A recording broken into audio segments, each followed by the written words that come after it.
Hablaremos hoy de costumbres concernientes al aseo y la belleza. Ya lo hemos hecho en otras ocasiones, pero la historia de estos temas abarca muchos siglos.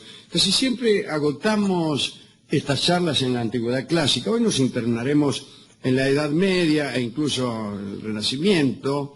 No, el Renacimiento. Vamos a empezar con el siglo XVII y seguiremos adelante. Incluso saltearemos el Renacimiento Y le meteremos a la Edad Moderna. A la Edad Moderna, ya bien entrada. Bien, tan bien entrada que falta poco para la Edad Contemporánea. Algunos recordarán las charlas anteriores, otros no. Hemos hablado de prostitutas griegas que se cubrían el escracho con miel. Hablamos de Cleopatra que se bañaba con leche de burra. Y había escrito también Cleopatra, según se dice, ¿no?, un tratado de belleza. Hablamos de los hindúes y de sus abluciones con estiércol de vaca para lavar el alma, ya que no el cuerpo, ¿no? Y hasta también hablamos de los orines importados de España para cepillarse los dientes. Y de los perros que lamen a sus dueños. Así es, recién. Esto lo hicimos recién. Ahora hablaremos de lo que sucedió a partir del siglo XVII. En Francia, mientras en la mayoría del resto de los países europeos se amontonaba el colorete en las mejillas, las francesitas procuraban conservar o aumentar la blancura de su tez. Se utilizaban combinaciones extrañas a base de pepinos, azufre, tiza, cal. Bueno, y las consecuencias eran terribles. Algunas se ponían esas mezclas en el escracho para ir a las fiestas cortesanas y luego parece que tenían que desaparecer durante largas temporadas para recomponer el rostro de los efectos de las quemaduras y la humedad. O sea que por una noche de buen aspecto, o en todo caso de lo que ellos creían era un buen aspecto, tenían que pasar meses recomponiéndose el desastre que aquellos mejunjes hacían en la cara. Existían blanqueadores menos fuertes, menos nocivos. Los hacían con flores de haba, agua destilada de lirios, jugo de limón, aceite de talco, leche virginal, de la cual no se explica su procedencia. Bueno, parece que estos ingredientes debían ponerse en un frasco, taparse bien, y se ponían bajo el sol de verano durante un mes, y recién después funcionaba, o quizá no. Se usaban también cremas de día y de noche.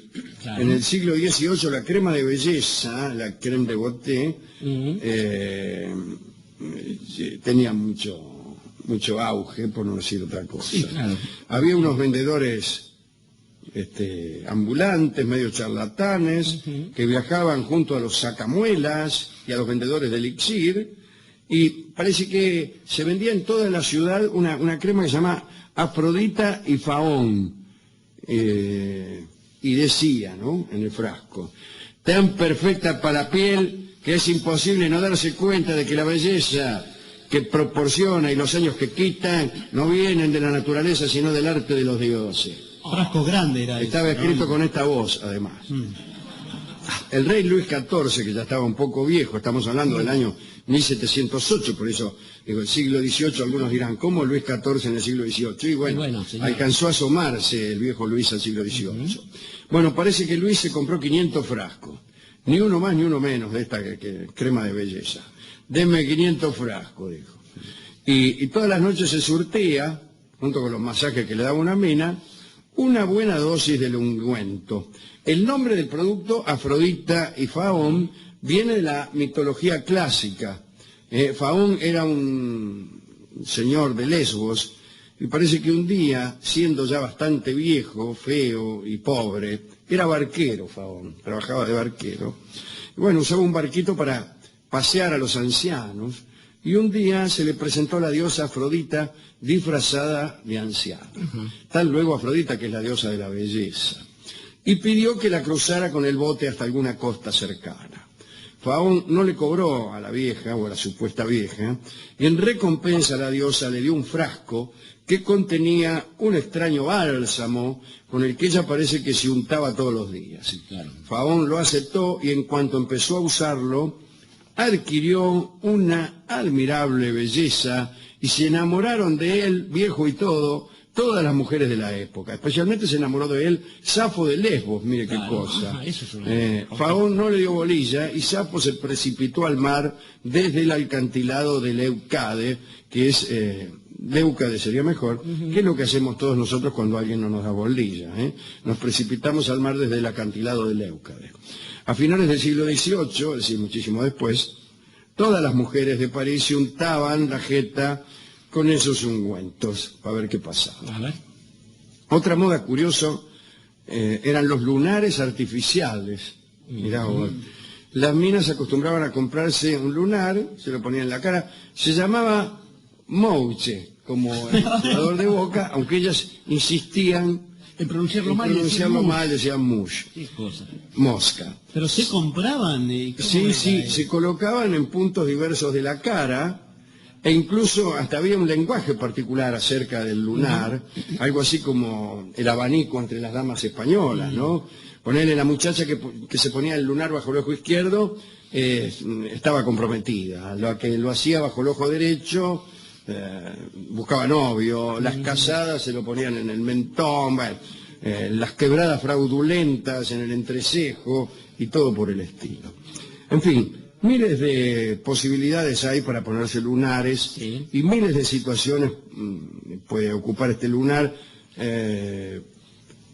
o más lunares, hasta puede hablarse de un alfabeto morse de los lunares si usted tiene suficientes lunares. Pensemos, Alejandro, que era un gesto de bastante audacia porque muy poco tiempo antes, unas décadas antes, por tener lunares, una podía ser tomada como una presa del demonio. Así es, sí. El lunar era un indicio de la posesión diabólica. La moda llegó a tal punto que las mujeres comenzaron a dibujarse 8 o 9 lunares en la cara, lo que hizo que el célebre predicador Massillon terminara diciendo un sermón muy comprometido ante la corte en contra de los lunares. Sermón que terminaba diciendo: lo único que falta es que se pongan lunares en la pechuga. Al otro día varias damas llevaban lunares allí mismo donde había dicho este señor y le llamaron justamente lunares de Massillon. Qué lindo lunar de Massillon que tiene la señora allí donde le dije, allí en el Paso de Uspallata. A Luis XIV le gustaban las rubias. Volvamos a Luis XIV. Sí, claro. Hemos hablado muchas veces de Luis y de una de sus amantes más famosas, Madame de Montespan, que era morena, pero se hizo teñir, hizo toda clase de hazañas para estar con el pelo más claro, ¿no? Se cambiaba el color como podía, en realidad. Había recurrido a la famosa bruja Lavoisin, que también llegó a fabricarle unos filtros de amor que casi terminan con la vida de Luis XIV, ¿no? Lo hemos contado aquí. Bueno, se ponía Madame de Montespan en la cabeza ácido, frutas, orines, discúlpeme, y así durante mucho tiempo llevaba un color más o menos clarito. Había también depilatorios en ese entonces para suprimir los llamados pelos superfluos, como dijo el japonés. Estos depilatorios consistían en recetas un poco pintorescas. Había que usar las cáscaras de 50 o 60 huevos, bien pulverizadas, mezcladas con estiércol de gato, todo esto reducido a polvo y todo mezclado con vinagre bien fuerte. Después había que untar aquellos lugares que uno quisiera depilar. Fue Luis XIII, el hijo de Enrique IV, el que estableció la moda de la peluca, digo en otro orden de cosas, claro, de la peluca para hombres. Se había quedado pelado rápidamente y se puso una peluca de esas que ustedes vieron después hasta la Revolución Francesa. En un principio las pelucas conservaban el color natural, rubio, moreno o blanco para los canosos, pero estas últimas pelucas eran difíciles de conseguir, las canosas, ¿no? Supone que los hombres grandes ya han hecho fortuna o no tienen pelo, en fin. El caso es que para no tener que andar incomodándose, corriendo detrás de canosos pertinaces, se empolvaba la peluca y así quedó la costumbre. Las muchachas tenían también mucha preocupación por sus senos. La célebre y ya nombrada Voisin vendía productos destinados a proporcionar mágicamente pecho a las que no tenían. Sin embargo, parece que las recetas no daban muy buenos resultados. La duquesa de Defoe le dijo a una amiga: que era nada menos que Madame de Montespan. Dice: profunda es mi queja y mi tristeza, cuanto más broto menos sale. Todos saben que la suciedad era normal en los palacios, donde los cortesanos hacían sus necesidades donde podían, etcétera, etcétera. Una cosa además que siempre le ha gustado mucho a ciertos republicanos. Totalmente. Que creen que la diferencia entre la monarquía y la democracia consiste en la existencia de baños en los edificios públicos. Bueno, el caso es que había perfumes. Como la gente se bañaba poco. Fernando de Nápoles tenía la costumbre de usar mucho perfume. ¿Pero por qué?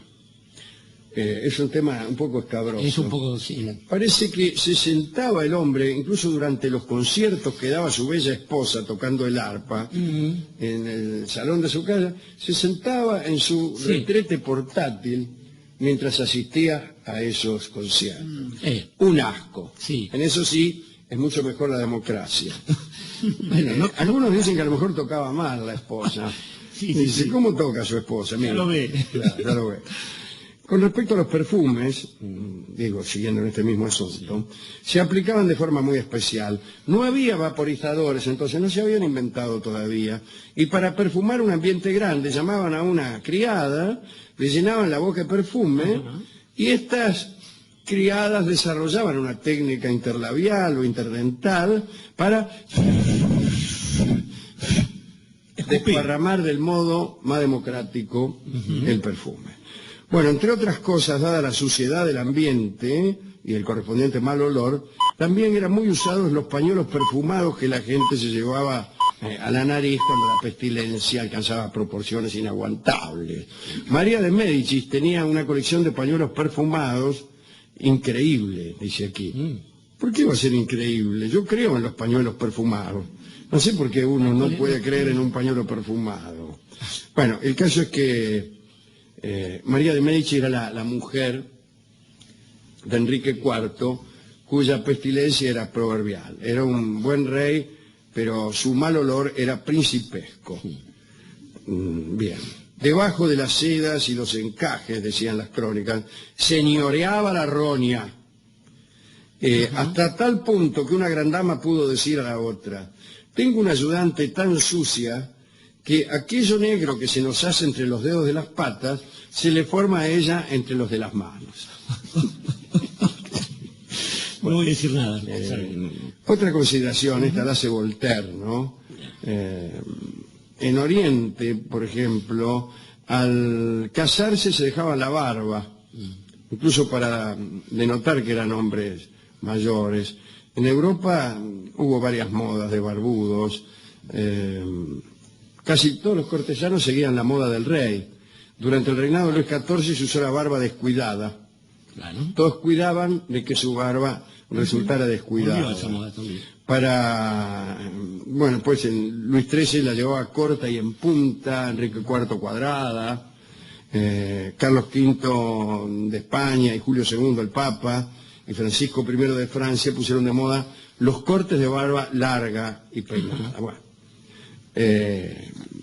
quiero decir lo siguiente para terminar, ¿no? Es hermoso este informe sobre las costumbres higiénicas y cosméticas. Lo que quiero decir es que usted debería elegir a alguien para dedicarle esta Bueno, Alejandro, estaba pensando en principio esta cuestión que uno toma como natural, ¿no? El surgimiento de esos cachos de proteína de distintos colores, de distintas formas y texturas, como si el pelo tuviese, como si el ser humano pudiese tener todavía algo natural. Y sabemos claramente desde el comienzo de la humanidad que no, que usted acaba de contar varias de estas historias. Lo curioso es que al mismo tipo de arreglo para una parte del cuerpo, de aceite o de gracia para lucir mejor, se le han dado distintos significados. Y creo que esto es lo más simpático de la cultura, que es también casi lo más simpático de la política. Aquello que significa para unos una cosa, para otros significa exactamente lo contrario.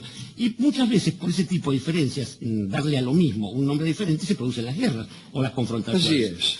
Pensaba, por ejemplo, en nuestros amigos chinos que tantas veces han ilustrado bellamente este programa, los mandarines, por ejemplo, y la costumbre de ir enroscando el pelo hasta que cobrase la forma de una pequeña serpiente que se movía anudada al final con un moñito de un lado para el otro. Y esto era un símbolo primero de distinción, después también de elegancia, y finalmente se convirtió en un símbolo mismo de la vieja China, ya por 1911. Claro, en la Manchuria. Exactamente. Sí. Y después pensaba también en los marineros.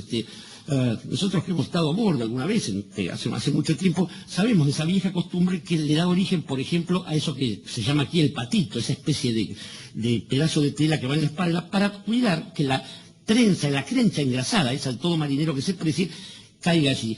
Y después pensaba finalmente en nuestro heroico cuerpo militar de patricios, el Regimiento de Infantería 1, que alguna vez le dio a ese pedazo de pelo enroscado sobre sí mismo y colgante allí en la espalda el carácter de un símbolo tan fuerte que se hicieron matar por eso. Hubo un episodio llamado el Motín de las Trenzas, ahí en lo que es hoy el Colegio Nacional, donde con tal de no dejar cortarse la trenza, justamente estos muchachos fueron a la muerte. Pero estaba pensando que para dedicatorias, ¿cómo no elegir una mujer en el día de hoy, por ejemplo? Una que... Tiene que ser una mujer pequeña, porque las mujeres pequeñas se pusieron de moda a partir del siglo XVIII. Justamente, y quizás, digo, ahí está la cosa, cuanto más grande era la trenza de un marinero, esto lo hacía valer más, cuanto más grande era la trenza de un mandarín, esto le daba una alcurnia diferente, y sin embargo, esto mismo, el mismo afeite, la misma gracia trasladada a una mujer, necesita cambiar de carácter, de categoría, para significar lo mismo, es decir, digamos, una especie de privilegio, de lugar mayor. Así donde uno vea en sí un rasgo grande y grosero, que mejor lo busque cuando vea una mujer, de tal modo que esa marca sea sencillamente pequeña. Y pequeña es el vals que oiremos en atención a esa moda de la pequeñez que siempre informó la belleza femenina. Sí, acuérdense los tanto pies, en la China, donde los pies pequeños eran una muestra de belleza, en Occidente las pequeñas manos, las pequeñas cinturas, y en general la pequeñez de la mujer suele inducir al hombre a una especie de estética de muñecas de porcelana. Hay una forma, incluso creo yo, de amar a la mujer menuda y pequeña, y otra de amar a la mujer importante. No estoy hablando de obvias cuestiones de peso y de envergadura, sino a distintas ternuras. Una distinta ternura nos produce la mujer menuda, delicada y frágil, y otra es la que nos produce la mujer arrojada, fibrosa, grande y llena de curvas. Lo mismo sucede, Alejandro, con cada sector del planeta, del mundo que el hombre ha creído ir y poder conquistar. Digamos, la sutileza para navegar un río lleno de meandros o el coraje necesario para abordar un oleaje fuerte, como si alguna vez uno estuviese conquistando realmente algo, ¿no? La clave, una vez más, suele estar allí, en eso que resulta, finalmente, ese adjetivo del comienzo. Pequeña, vamos a escuchar, es un lindo vals de Osmar Maderna, que escucharemos en la versión, creo yo, que de Juan Trepiana, finalmente, en solo de piano.